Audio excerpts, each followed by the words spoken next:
And again, the good news is that depending upon your age, and your circumstances and your family, maybe you don't need to do anything. And I mean that. Let's be realistic here. So in terms of what you can do, I've summarized this as 3 points, and I've never really put this out quite so succinctly, so I thank you for making me do this, or motivating me to do this. But what can you do? One is you can educate yourself. You're here today, that's that. Some of you have bought my book, or you can go to my website, and I'll talk to you about that in a minute and get some free information. That's educating yourself. The next part of that, though, is to educate others. That's friends, family, business associates, your investment advisor, because they influence other people, and then political officials, elected officials, right? That's what the League of Women Voters does, or the League of Wise Voters.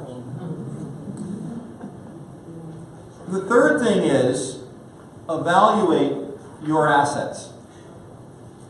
And here it's based upon your vulnerability. How close are you to the ocean? And by the way, it's not the ocean out there. It could be inland. In Florida, ironically, near the coast, the land comes up pretty high. It's the old sand dune, in effect. But out toward the Everglades, it's lower. So with sea level rise, unlike storms, the flooding will happen inland first. Sea level will happen anywhere that is connected to the ocean through porous rock or marshes or tidal rivers. That's lowland. So anything near the coast that's connected to the sea, even indirectly, will flood. Totally different than a storm wave. So you need to look at your vulnerability of your house, your business, your investments, etc. Your age, your net worth, where percentages. So let's be practical. If somebody tells me, John, I'm 85 years old, I have no kids, and I've got $4 million in the bank, and I really like my house in the Florida Keys, I say, enjoy it. Why not? On the other hand, if somebody says to me, wait a minute, I'm trying to buy a house in San Francisco or Annapolis or anywhere for that matter, and it's a young couple and they've got kids and they borrow to the hilt on their mortgage to buy a house that could get devalued. I say that's not smart. But everybody's going to decide based upon their own situation. But I think you'll agree, once we get over the